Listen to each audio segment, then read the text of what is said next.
Sige. Dulan sa usa ka milyones pesos ang balor sa sobra 3,000 sako sa smuggled nga sibuyas gikan sa China ang nadiskubrihan sa Bureau of Customs sa giabando ng container van sa Cebu International Port. Apan tuod man nga adunay karton sa mga kimchi, sa likod niini gitago ang libuan ka sako sa nangalata nga sibuyas. Nasayran nga sa buwan pa sa Marso, subling ni padayag og pag-abandonar ang 𝗠𝘆𝗧𝗩 trading kinsa maoy nakarehistro nga nagtag-iya sa duha ka container van nga giablihan sa BOC. Ang Acting Deputy Collector for Administration sa Bureau of Customs Port of Cebu nga si Erwin Andaya, ning saysay nga desisyon na sa regulatory agency sa Bureau of Customs nga i-dispose ang maong mga sibuyas, sanglit dili na kini pwedeng makonsumo sa katawhan.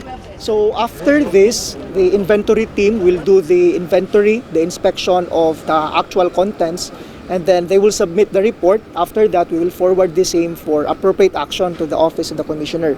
So since these goods are abandoned, inabandona ng mga consignee, this will be disposed in accordance with law. And since these goods are regulated, so we will consult with the regulatory agency, with the Bureau of Plant Industry on the proper mode of disposition. So most likely, condemnation or destruction din siya. Apan sa pagbisita sa MyTV Cebu sa Cebu International Port, nahibaw-an nga napo kagi-abandonar nga container van ang planong ablihon pa sa Bureau of Customs. Undeclared onions kun sibuyas, mao kini ang sulod sa ikatulong container van nga giablihan sa mga kawani sa Bureau of Customs Cebu dinhi sa Cebu International Port.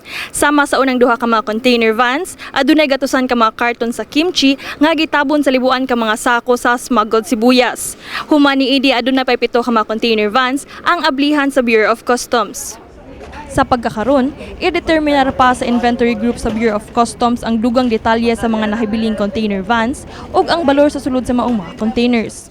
Si 𝗬𝗂𝗂𝗀 District Collector sa Bureau of Customs Port of Cebu ning hangyo sa katawhan nga undangan na ang illegal smuggling sa mga sibuyas aron makatabang sa mga mag-uuma sa atong nasod.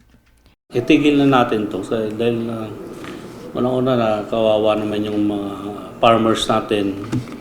So huwag na sila pumasok ng ganitong pumasok na sila ng mag-business na tamang sa diretso. At sumadali sa diretso na para at least makatulong sa gobyerno pa.